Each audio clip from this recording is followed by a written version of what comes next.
Hi welcome back to aspirants. Passive voice বোঝার জন্য যে জিনিসগুলি সম্পর্কে তোমার ধারণা থাকা দরকার সেগুলি হলো সেন্টেন্সের স্ট্রাকচার, ভার্বের পাস্ট পার্টিসিপল ফর্ম আর টেন্সের ব্যাপারে তোমার ধারণা থাকা উচিত। তো সেন্টেন্সের স্ট্রাকচার নিয়ে আমরা লাস্ট দুটো ভিডিওতে আলোচনা করেছি। ভার্বের পাস্ট পার্টিসিপল ফর্ম তো সবাই জানে, আর টেন্স নিয়ে যদি তোমাদের কোনো ডাউট থেকে থাকে তাহলে এই চ্যানেলে সমস্ত টেন্স রিলেটেড ভিডিও তোমরা পেয়ে যাবে, আগে সেগুলি দেখে নাও, তারপরে এই ভিডিওটি দেখো। এখন প্যাসিভ ভয়েস আমরা কেন ইউজ করি? প্যাসিভ ভয়েস ইউজ করার কারণটাই কি? হ্যাঁ, এক্সামে নাম্বার পাওয়ার জন্য আমরা প্যাসিভ ভয়েস শিখব, definitely yes, but this is not the main reason. We are just not learning passive voice to just give answer to some certain questions in exams. That is not the thing here. We have some big purpose. We want to use passive voice in our day-to-day life. That's why we are learning passive voice. তো এখানে বুঝতে হবে যে passive voice use করার main কারণটা কি, কখন আমরা প্যাসিভ ভয়েস ইউজ করি। For example, I eat rice, মানে আমি ভাত খাই। এটাকে আমি ঘুরিয়ে কিভাবে বলতে পারি? ভাত আমার দ্বারা খাওয়া হয়, rice is eaten by me. এটা হচ্ছে প্যাসিভ ভয়েস, আর আই ইট রাইস হচ্ছে অ্যাক্টিভ ভয়েস। তো এখানে বোঝা গেল যে যখন আমরা প্যাসিভ ভয়েস ইউজ করছি সেক্ষেত্রে অ্যাক্টিভ ভয়েসের যে অবজেক্টটা থাকছে সেটা প্যাসিভ ভয়েসে অ্যাজ আ সাবজেক্ট ইউজ হচ্ছে। তো এটা আমরা কেন করছি, কারণটা কি? কারণটা হচ্ছে এমন অনেক সেন্টেন্স থাকে যেখানে সাবজেক্টের তুলনায় অবজেক্টটা বেশি ইম্পর্টেন্ট হয়, অবজেক্টটার ওপরে বেশি জোর দিয়ে বলতে হয়। তো সেই ক্ষেত্রে আমরা অবজেক্টটাকে বেশি ফোকাস করি, অবজেক্টের ওপর বেশি এমফাসাইজ করি, তাই জন্য আমরা অবজেক্টটাকে অ্যাজ আ সাবজেক্ট ইউজ করি। আর যদি আমাকে object as a subject use করতে হয় সেক্ষেত্রে সেন্টেন্সটাকে আমাকে ঘুরিয়ে প্যাসিভ ভয়েসে লিখতে হয়। এটা হচ্ছে সিম্পল আনসার, যে কোনো সেন্টেন্সের যদি অবজেক্টটা বেশি ইম্পর্ট্যান্ট হয় সেটিকে আমরা অ্যাজ আ সাবজেক্ট ইউজ করে প্যাসিভ ভয়েস ইউজ করি। So the passive voice is used to show interest in the person or object that experiences an action rather than the person or object that performs the action. In other words, the most important thing or person becomes the subject of the sentence. মানে কোনো সেন্টেন্সের object কোনটা? যেটার ওপরে কাজ করা হয়, যেটা কাজটা রিসিভ করে, আমরা আগের ভিডিওতে দেখেছি। তো প্যাসিভ ভয়েস আমরা তখনই ইউজ করি যখন ওই অবজেক্টটা যে কাজটা রিসিভ করে ও বেশি ইম্পর্টেন্ট যে কাজটা করে তার তুলনায়, তখনই আমরা অবজেক্টটাকে অ্যাজ এ সাবজেক্ট হিসাবে ইউজ করে প্যাসিভ ভয়েসে নিয়ে যাই।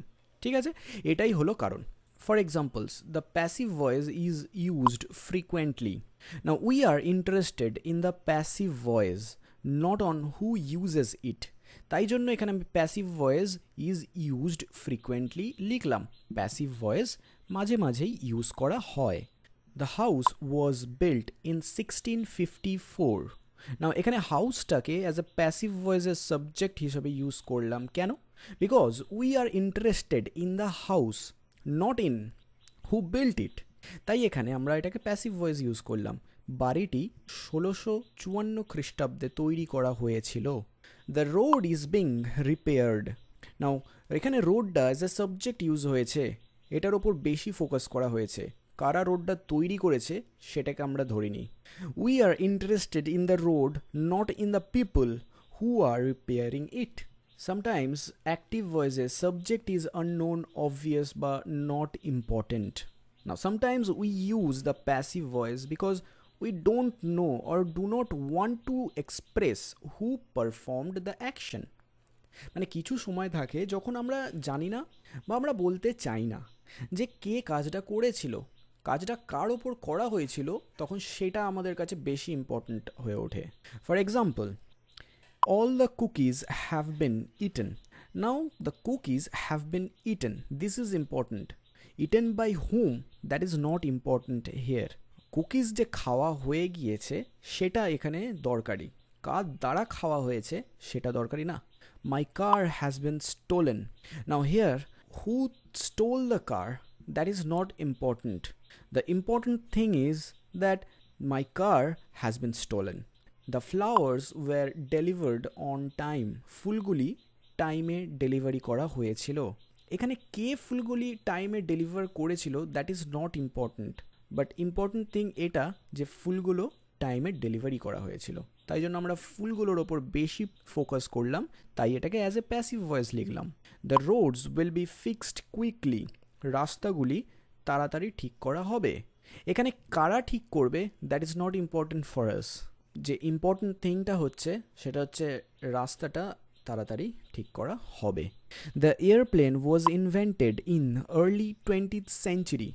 Now, who invented airplane? That is not our topic here. The topic is airplane. So we are emphasizing on airplane more. তাই জন্য এখানে এয়ারপ্লেনটাকে অ্যাজ এ সাবজেক্ট হিসাবে ইউজ করে আমি প্যাসিভ ভয়েসে লিখলাম যে এয়ারপ্লেন আবিষ্কৃত হয়েছিল 20th century-তে। When the actor বা when the doer is irrelevant. For example, an experimental solar power plant will be built in the Australian desert. একটা experimental power solar plant তৈরি করা হবে কোথায়? In Australian desert. তো এখানে আমরা ইন্টারেস্টেড নই যে কারা তৈরি করবে, আমরা ইন্টারেস্টেড এটার ওপর যে একটা এক্সপেরিমেন্ট সোলার পাওয়ার প্ল্যান্ট তৈরি করা হবে। When we are talking about a general truth, rules are made to be broken by whomever, whenever, that is not important. Rules are made to be broken, that is what we are given importance to. When you want to emphasize the person or thing acted on, for example, it may be your main topic. Insulin was first discovered in 1921 by researchers at the University of Toronto. It is still the only treatment available for diabetes. Now here, আমি জোর দিচ্ছি ইনসুলিনের ওপর। কার দ্বারা আবিষ্কার করা হয়েছিল that is not important here. Important thing হচ্ছে ইনসুলিন যেটা আবিষ্কার করা হয়েছিল, তাই জন্য এটাকে আমি অ্যাজ এ প্যাসিভ ভয়েস লিখলাম। Insulin was first discovered in 1921. Okay, so that is it for this video. আমরা দেখে নিলাম প্যাসিভ ভয়েস আসলে কী এবং কোথায় কোথায় ইউজ হয়। নেক্সট ভিডিওতে আমরা দেখব যে অ্যাক্টিভ ভয়েস থেকে প্যাসিভ ভয়েসে আমরা কী করে কনভার্ট করতে পারি, step by step process, everything in details. So thanks for watching. See you in the next video. Bye.